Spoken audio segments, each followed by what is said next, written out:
Hello my dear student.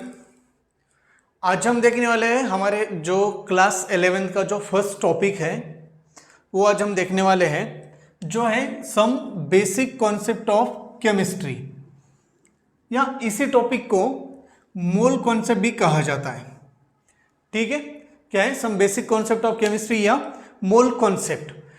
ठीक, अब सबसे पहले हम थोड़ा सा बेसिक से शुरू करते हैं कि केमिस्ट्री क्या होता है, केमिस्ट्री किसे कहा जाए।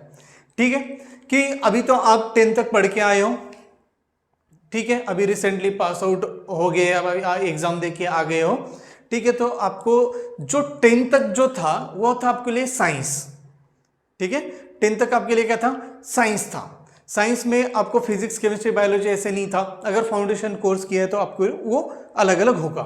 ठीक है, केमिस्ट्री यानी कि क्या होता है? It is a branch of science. Chemistry क्या है? It is a branch of science which deals with the study of composition, properties and matter. Chemistry किसके साथ डील करता है? Which deals with the study of composition, structure and properties of matter.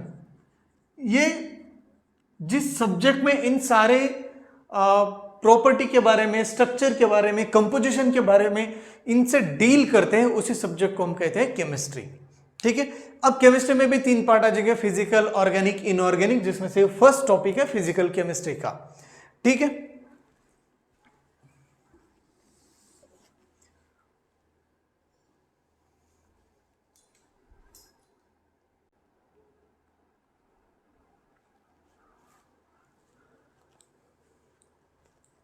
चलो अब हम देखते हैं मोल कॉन्सेप्ट। अब यही टॉपिक आपको लोअर क्लास से हायर क्लास में आ गया। आपको जो आप जब 9th में थे तो आपको 9th में ये था मेजरमेंट ऑफ मैटर, अगर आप स्टेट बोर्ड से हो, और अगर आप सीबीएसई से हो तो ये था आपके लिए एटम्स एंड मॉलिक्यूल। ठीक है, तो हम शुरू करते हैं एटम। एटम वर्ड से, एटम क्या होता है?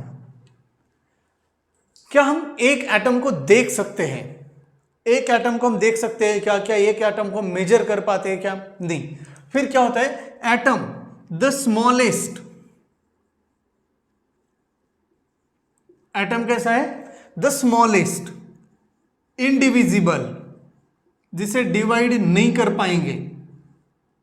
The smallest, indivisible, indestructible. The smallest, indivisible, indestructible, ultimate particle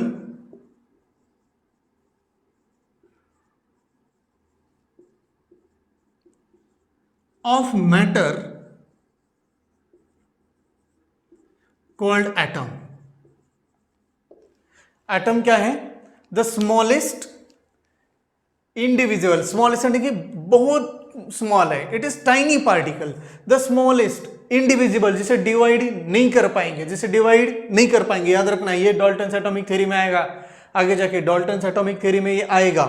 the smallest, indivisible, indestructible. Destructible यानी कि जिसे डिस्ट्रॉय कर सकते हैं, इंडिस्ट्रक्टिबल यानी कि जिसे डिस्ट्रॉय नहीं कर सकते। The smallest, indivisible, indestructible. यहां पे वर्ड आ गया अल्टीमेट, यानी कि उसकी खुद की अपनी ओन प्रॉपर्टी होगी। ऐसा जो मैटर का जो पार्टिकल होता है उसे कहा जाता है एटम। ठीक है, अब ये तो वर्ड पता है, मैटर बड़ा बेसिक सा है। Anything which occupy space and having mass, यानी कि क्या हो गया? मैटर। ठीक है, याद रहेगा। अब हम इसमें देखते हैं कि एटम्स एंड मॉलिक्यूल जो टॉपिक था, अब यहां पे बेसिक कॉन्सेप्ट ऑफ केमिस्ट्री आ गया। तो बेसिक कॉन्सेप्ट ऑफ केमिस्ट्री या मोल कॉन्सेप्ट में हम शुरू करते हैं first law of chemical combination से। फिर उसके बाद हम atomic mass, molecular mass calculate करेंगे। उसके बाद मोल, और फिर कॉन्सेंट्रेशन टर्म्स, यानी कि मोल कॉन्सेप्ट इन सॉल्यूशन देखते हैं। ठीक है, चलो तो सबसे पहले देखते हैं हम law of chemical combination. First क्या है? Law of chemical combination.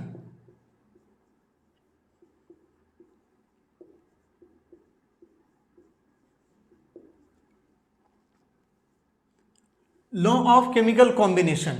अभी लॉ ऑफ केमिकल कॉम्बिनेशन क्या है? अब देखो, कोई भी एक रिएक्शन ले लो। फॉर एग्जांपल के लिए हमने ले लिया हाइड्रोजन की रिएक्शन की ऑक्सीजन के साथ, ये बन गया वाटर। ठीक है, रिएक्शन को बैलेंस करने के लिए देखो यहां पे दो ऑक्सीजन है, यहां पे एक ऑक्सीजन है, यहां पे दो हाइड्रोजन है, यहां पे दो है, तो एक ऑक्सीजन को दो करने के लिए मैंने यहां पे टू ले लिया, फिर हाइड्रोजन हो गए कितने, फोर, तो यहां पे इस हाइड्रोजन को फोर करने के लिए टू ले लिया। ठीक है, तो मैं इस एक रिएक्शन से मैं आपको सारे जो लॉ ऑफ केमिकल कॉम्बिनेशन है वो समझाने की कोशिश करता हूं। ठीक है, अब देखो यहां पे हाइड्रोजन और ऑक्सीजन कंबाइन होने के बाद वाटर बन गया। अब यहां पे वाटर में, अब यहां पे क्या होगा, मास ऑफ रिएक्टेंट, रिएक्टेंट का मास देख लेते हैं। एक हाइड्रोजन का एक, तो दो हाइड्रोजन का कितना, दो, चार है तो फोर आ गया, प्लस ऑक्सीजन का atomic number 16। If atomic number is even then mass number is twice of the atomic number, यानी कि अगर एटॉमिक नंबर इवन होता है तो मास नंबर कितना होगा, उस एटॉमिक नंबर का डबल होगा।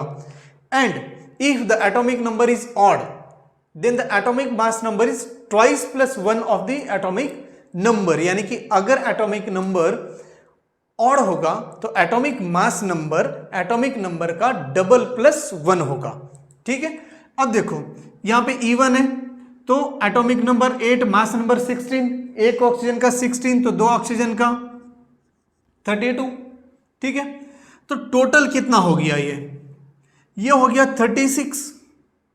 अब यहां पे मैं ले लूं मास ऑफ प्रोडक्ट, दो, यहां पे कितने हाइड्रोजन है, चार, एक हाइड्रोजन का एक, चार हाइड्रोजन का कितना हो गया, फोर, दो ऑक्सीजन का 32, टोटल कितना हो गया 36।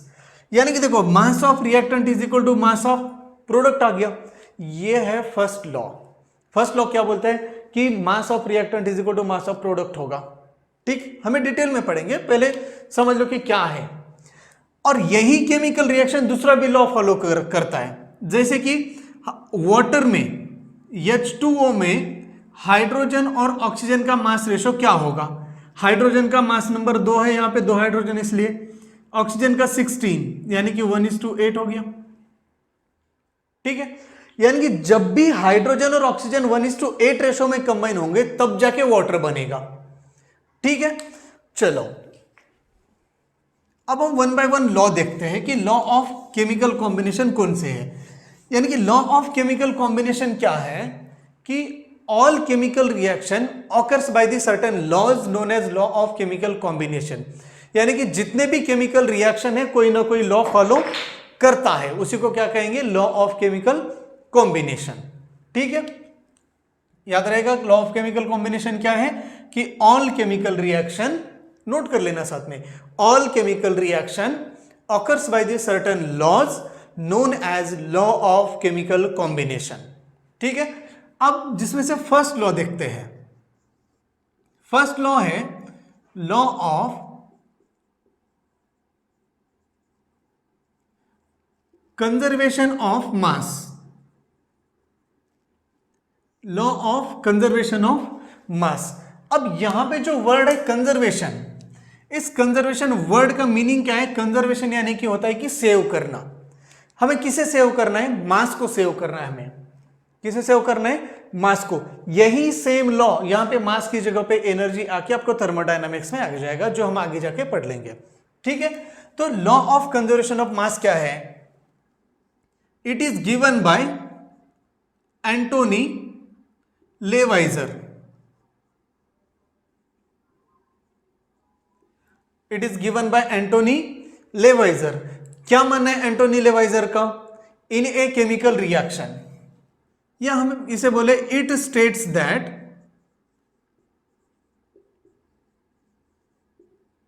मैटर, या हम इसे एटम भी ले सकते हैं, मैटर और atom neither be created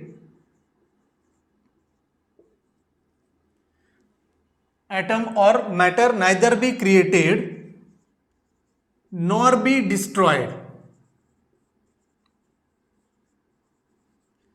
in a chemical reaction.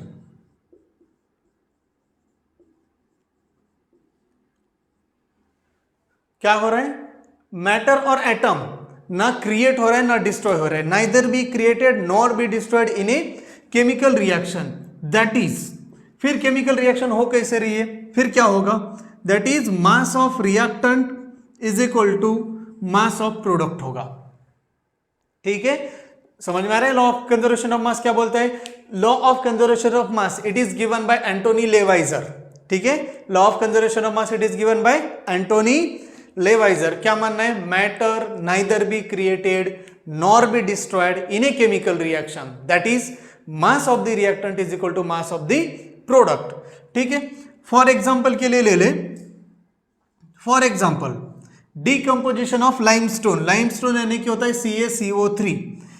Calcium carbonate का थर्मल डिकम्पोजिशन किया, कैल्शियम कार्बोनेट का थर्मल डिकम्पोजिशन करने के बाद कार्बोनेट का डिकम्पोजिशन करेंगे तो कार्बन डाइऑक्साइड बाय प्रोडक्ट मिलेगा, तो CaO प्लस CO2। ठीक है, यहां पे जो रिएक्शन दी गई है क्या वो law of conservation of mass follow करता है या नहीं, चेक करते हैं। फिर क्या होगा, मास ऑफ रिएक्टेंट कैल्शियम, अभी मैंने आपको बताया था, if Z atomic number is E1 then A यानी कि एटॉमिक मास नंबर क्या होगा 2 जड़ प्लस 1। ठीक है, and if Z is odd then atomic mass number is 2 Z plus 1। यहां पे इवन हो तो 2 जड़ होगा और अगर ऑड है तो 2 जड़ प्लस 1 होगा। ठीक है, तो अब ये जो केमिकल रिएक्शन दी है,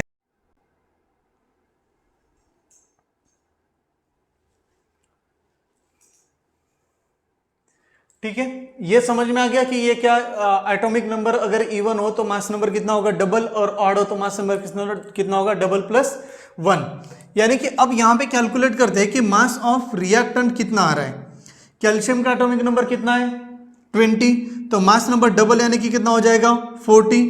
कार्बन का एटॉमिक नंबर 6, तो ऑड है E1 है, E1 तो मास नंबर कितना हो जाएगा 12। ऑक्सीजन का एटॉमिक नंबर कितना 8, तो कितना हो जाएगा 16। कितने ऑक्सीजन है 3, तो टोटल किया जाए कितना आ जाएगा ये 100। मैं यूनिट ले लेता हूं, ग्राम में आ रहा है।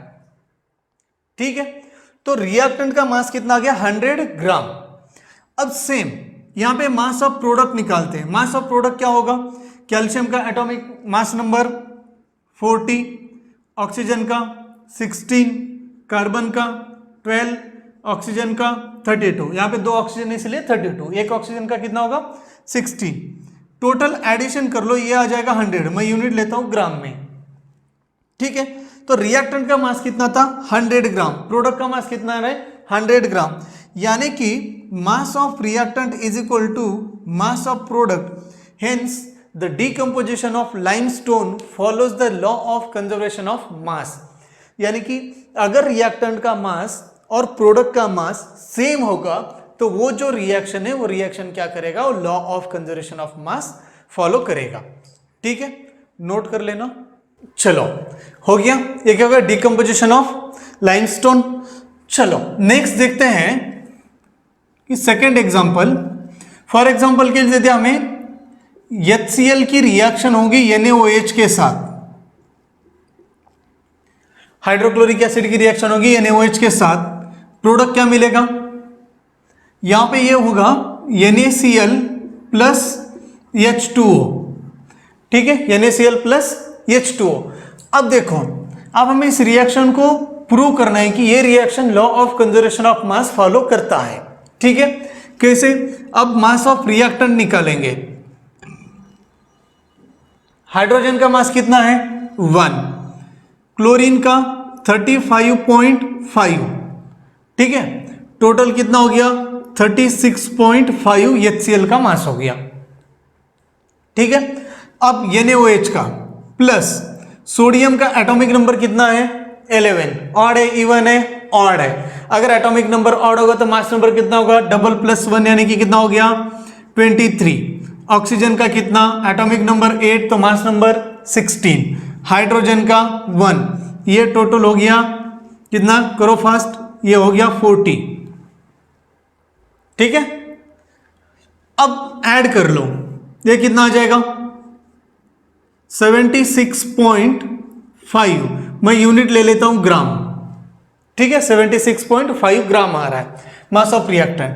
अब मास ऑफ प्रोडक्ट कितना होगा, मास ऑफ प्रोडक्ट, सोडियम का एटॉमिक मास नंबर 23, क्लोरीन का 35.5, टोटल कितना हो गया, ऐड कर लो फटाफट 58.5, ठीक है। वाटर का कितना होगा देखो, हाइड्रोजन का 2 प्लस ऑक्सीजन का 16, टोटल कितना हो गया 18, ठीक है। अब इसे ऐड कर ले तो मास ऑफ प्रोडक्ट कितना होगा 76.5, ये ग्राम में आ गया। यानी कि mass of reactant is equal to mass of product आता है, यानी कि जो केमिकल रिएक्शन दी है सोडियम हाइड्रोक्साइड और हाइड्रोक्लोरिक एसिड की, ये रिएक्शन क्या करता है, law of conservation of mass follow करता है, ठीक है। चलो और एक तो क्वेश्चन दे दिया जाए, ठीक है, क्वेश्चन नोट कर लेना, मैं क्वेश्चन बताता हूं, क्वेश्चन नोट कर लो, ठीक है। when 9.8 gram of H2SO4, when 9.8 gram of H2SO4 reacts with 8.0 gram of NaOH, 9.8 gram of H2SO4 reacts with 8.0 gram of NaOH, it gives sodium sulfate and 3.6 gram of H2O and 3.6 gram of H2O, full stop. Calculate the mass of sodium sulfate form.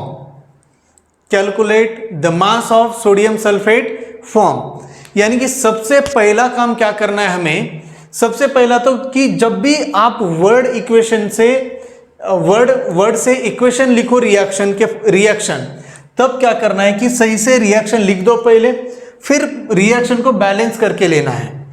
यहां पे sodium के 2 atom हैं और यहां पर 1 है, तो हमें बैलेंस करने के लिए 2 लेना पड़ेगा। यहां पे हाइड्रोजन हो गए 4, यहां पे कितना है 2, तो हाइड्रोजन को भी बैलेंस करना पड़ेगा, ऑक्सीजन अपने आप बैलेंस हो गया, ठीक है। हमें क्वेश्चन में दिया है कि 9.8 gram of H2SO4 reacts with 8 gram of NaOH, ठीक है। देखो मास ऑफ रिएक्टेंट, यहां पे क्या दिया है, मास ऑफ प्रोडक्ट, हमें सोडियम सल्फेट का निकलना है जिसे मान लेते हैं x ग्राम, और वाटर का दिया है 3.6 ग्राम, ठीक है। क्या करेंगे कि जो केमिकल रिएक्शन दी है वो law of conservation of mass follow करता है। अगर ये reaction law of conservation of mass follow करता है तो mass of reactant is equal to product होना चाहिए। तो मास ऑफ रिएक्टेंट कितना होगा, ये हो जाएगा 17.8 ग्राम, कितना हो गया 17.8 ग्राम,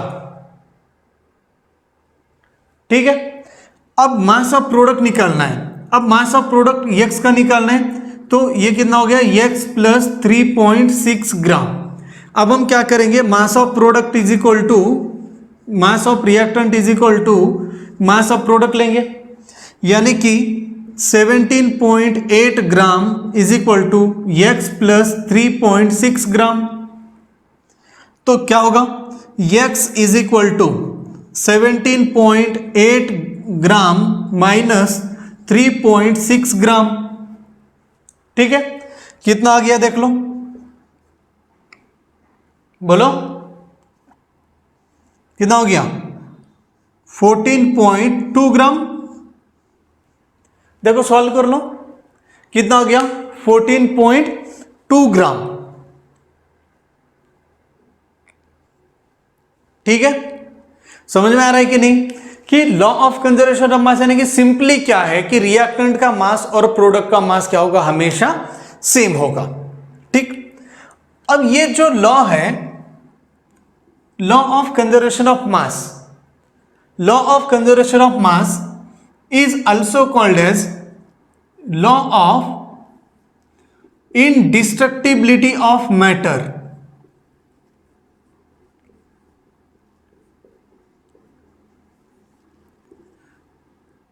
law of conservation of mass is also called as law of indestructibility of matter, यानी कि मैटर को डिस्ट्रॉय नहीं कर सकते हैं। ठीक है, इनडिस्ट्रक्टिबिलिटी ऑफ मैटर, मैटर को डिस्ट्रॉय नहीं कर सकते। ठीक, फिर लिमिटेशन क्या है कि क्या क्या लिमिटेशन है law of conservation of mass की। Law of conservation of mass का सबसे पहला लिमिटेशन यह है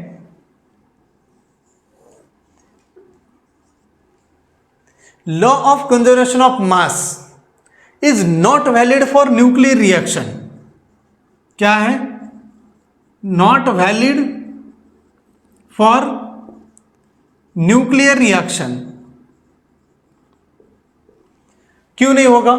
due to loss of mass in nuclear reaction, due to loss of mass in nuclear reaction. ठीक है, क्या है? Law of conservation of mass is not valid for nuclear reaction. क्यों? क्योंकि न्यूक्लियर रिएक्शन में मास लॉस होगा। कैसे, वो देखते हैं।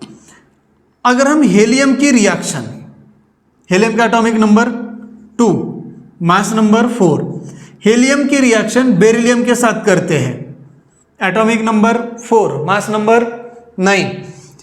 अगर हम हेलियम यानी कि क्या है? ये अल्फा पार्टिकल है, 2+ चार्ज वाला, या हम इसे सीधा ले लें। He2+ का मतलब क्या है कि alpha particle. Alpha particle is made up of helium nuclear with 2 positive charge. 2 electron चले जाएं, यहां पे 4 होगा, 2 इलेक्ट्रॉन चले जाए तो मास नंबर में कोई डिफरेंस आता है? नहीं आता है। तो अगर ये 2 और ये 4 ये प्रोटॉन जुड़ जाए तो 6 प्रोटॉन बनेंगे, यानी कि कार्बन बन गया। 9 और 4 मास नंबर जुड़ जाएगा तो कितना होगा? 13। लेकिन कार्बन का मास नंबर है 12 + 1 न्यूट्रॉन, तो 1 न्यूट्रॉन का मास लॉस हो रहा है। होना कितना चाहिए था? 13, लेकिन हो कितना रहा है? 12, यानी कि 1 न्यूट्रॉन का मास लॉस हो रहा है। इसीलिए लॉ ऑफ कंजर्वेशन ऑफ मास जो है वो न्यूक्लियर रिएक्शन के लिए वैलिड नहीं है। ठीक है, समझ में आ गया? चलो मैं रिवाइज करवा देता हूं। Law of conservation of mass क्या है? It is given by Antoine Lavoisier. Statement क्या है? It states that matter neither be created nor be destroyed in a chemical reaction, that is mass of reactant is equal to mass of product. यानी कि chemical reaction में reactant का मास और product का mass same होगा। हम atom ना create कर पा रहे हैं ना डिस्ट्रॉय कर पा रहे हैं। ठीक है, अब क्या है?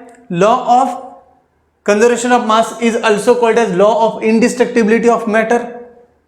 क्यों? क्योंकि हम मैटर को डिस्ट्रॉय नहीं कर पा रहे।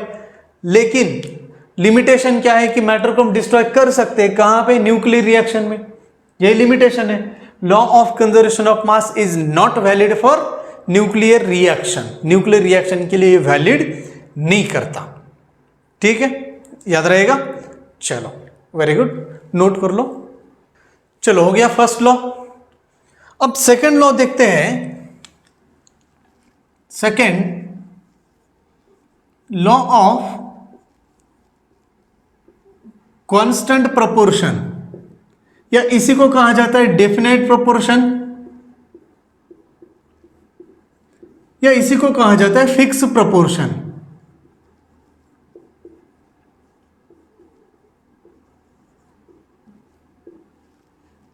ठीक है, law of constant proportion, definite proportion और फिक्स प्रोपोर्शन। ठीक है, आपको नाम से समझ में आ रहा होगा, फिक्स है, डेफिनेट है, कांस्टेंट है। क्या कांस्टेंट है? प्रोपोर्शन। किसका? एलिमेंट का, जो कंपाउंड में होंगे। ठीक है, तो अब देखो, it is given bye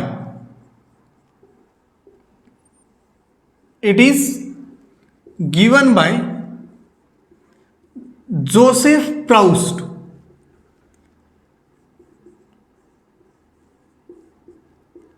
it is given by Joseph Proust. अब जोसेफ प्राउस्ट का क्या मानना है? ठीक है, देखो ध्यान देना, बाद में मैं स्टेटमेंट बताता हूं, बाद में आप नोट कर लेना, ठीक। जोसेफ प्राउस्ट के अकॉर्डिंग क्या है, इट स्टेट्स दैट अगर कोई भी प्योर केमिकल कंपाउंड लेते हैं, ठीक है, कोई भी प्योर केमिकल कंपाउंड लेते हैं, फॉर एग्जांपल के लिए मैंने ले लिया वाटर, ठीक है, in a pure chemical compound same element, कौन से दो सेम एलिमेंट है, हाइड्रोजन एंड ऑक्सीजन। अब हाइड्रोजन और ऑक्सीजन का जो मास रेशो है वाटर में वो क्या होना चाहिए, हाइड्रोजन का 2 और ऑक्सीजन का 16, सिंपल रेशो कितना आ जाएगा 1:8। क्या ये अगर हम वाटर का सोर्सेस डिफरेंट ले ले तो क्या ये चेंज होगा, नहीं होगा, क्या चेंज होगा, नहीं। अगर हम सोर्सेस कुछ भी ले ले, चाहे मैं ओशन से वाटर ले रहा हूं, रिवर से ले ले, लेक से ले ले, रेन वाटर ले ले, कोई भी वाटर ले लो, वाटर तो वाटर रहेगा, तो वाटर का फार्मूला तो H2O ही होगा। तो वाटर का फार्मूला H2O है हमेशा, तो उसमें दो एलिमेंट हो गए हाइड्रोजन एंड ऑक्सीजन, तो उन दो एलिमेंट का जो मास रेशो होगा वो होगा 1:8, ठीक है, कितना होगा 1:8, यानी कि जब जब भी हाइड्रोजन और ऑक्सीजन 1:8 रेशो में कंबाइन होंगे तब जाके वाटर ही बनेगा, ठीक। अब नोट करना, लॉ ऑफ कांस्टेंट प्रोपोर्शन और definite proportion, fix proportion title दे दिया। नेक्स्ट लाइन में लिखो, it is given by Joseph Proust, it is given by Joseph Proust. Next line में लिखो, it states that in a pure chemical compound, it states that in a pure chemical compound same element always chemically combined together, same element always chemically combined together in a definite proportion by their mass, same element always chemically combined together in a definite proportion by their mass, ठीक है। तो कैसे देखते हैं, अब यहां पे ले लिया वाटर कैसे बना, हाइड्रोजन की रिएक्शन ऑक्सीजन के साथ की, ये बन गया वाटर। रिएक्शन बैलेंस करने के लिए यहां पे एक ऑक्सीजन है 2 है, मैं यहां पे 2 ले लूं, हाइड्रोजन हो गया 4 तो यहां पे 2, ठीक है। तो एक तो हो गया कि वाटर बनाने की मेथड क्या हो गई, पहले तो हाइड्रोजन और ऑक्सीजन की रिएक्शन कर दें, वाटर बन गया। सेकेंड, हम NaOH की रिएक्शन कर दें HCl के साथ, ये होगा NaCl प्लस H2O, ठीक है। उसके बाद हम सोर्स ले सकते हैं ओशन, रिवर, लेक एक्सेट्रा। अब इनसे भी जो लेंगे वो भी क्या होगा, वाटर, यानी कि फॉर्मूला क्या होगा H2O, ठीक। तो H2O में हाइड्रोजन और ऑक्सीजन का जो मास रेशो है वो कितना रहा है, अभी निकाला था हमने, हाइड्रोजन का कितना हो गया 2, ऑक्सीजन का 16, तो कितना हो गया 1:8, यानी कि वाटर प्योर होता है तो वाटर में क्या होगा, मास रेशो जो है सेम एलिमेंट का हमेशा सेम रहेगा, ठीक है। सोर्सेस में be different but the mass ratio of same element in a pure chemical compound is always constant और फिक्स, ठीक। सेकेंड ले लेते हैं कार्बन डाइऑक्साइड। अब कार्बन डाइऑक्साइड के सोर्सेस बहुत सारे होंगे। सबसे पहला फर्स्ट है कार्बन की रिएक्शन ऑक्सीजन के साथ करें, क्या होगा, कार्बन डाइऑक्साइड मिलेगा। या सेकेंड, डीकंपोजिशन ऑफ लाइमस्टोन, क्या मिलेगा, कैल्शियम ऑक्साइड प्लस CO2। अब यहां पे जो कार्बन डाइऑक्साइड मिल रहा है CO2, अब इसमें कौन से दो एलिमेंट हैं, कार्बन और ऑक्सीजन। कार्बन डाइऑक्साइड में जो दो एलिमेंट है कौन से, कार्बन और ऑक्सीजन। अब यहां पे कार्बन डाइऑक्साइड में कार्बन और ऑक्सीजन का मास रेशो हमेशा क्या होना चाहिए, कांस्टेंट होना चाहिए। कैसे होगा? कार्बन का एटॉमिक नंबर कितना होता है? 6, मास नंबर कितना हो गया? 12। ऑक्सीजन का एटॉमिक नंबर 8, मास नंबर कितना? 16, 2 ऑक्सीजन का 32। अब इसका सिंपल रेशो कितना आ जाएगा? 3:8। कितना आ गया? 3:8। यानी कि सोर्सेस में भी different. Carbon dioxide is form either carbon combine with oxygen और decomposition of limestone. Decomposition of limestone, it gives carbon dioxide and calcium oxide, or carbon reacts with oxygen to form carbon dioxide. या हम इसे ऐसे भी ले सकते हैं कि कंबशन, कोई भी कंबशन रिएक्शन करो, फॉर एग्जांपल के लिए क्या, CH4 मीथेन की रिएक्शन की ऑक्सीजन के साथ, ये मिलेगा CO2 प्लस H2O। अब ये भी हो सकता है कंबशन से भी कार्बन डाइऑक्साइड ले सकते हैं, ठीक है। एलिमेंट तो दो ही रहेंगे ना कार्बन डाइऑक्साइड में, कार्बन और ऑक्सीजन। तो कार्बन और ऑक्सीजन का जो मास रेशियो है वो हमेशा क्या रहेगा? सेम रहेगा। कितना? 3:8। या हम इसे ऐसे बोल सकते हैं कि जब जब कार्बन और ऑक्सीजन 3:8 रेशियो में कंबाइन होगा तब हमेशा कार्बन डाइऑक्साइड बनेगा, ठीक है। इतना नोट कर लेंगे, दोनों लोग समझ में आ गए। चलो बाकी हम नेक्स्ट लेक्चर में देखते हैं, ठीक है। नोट कर लेना इतना। Thank you.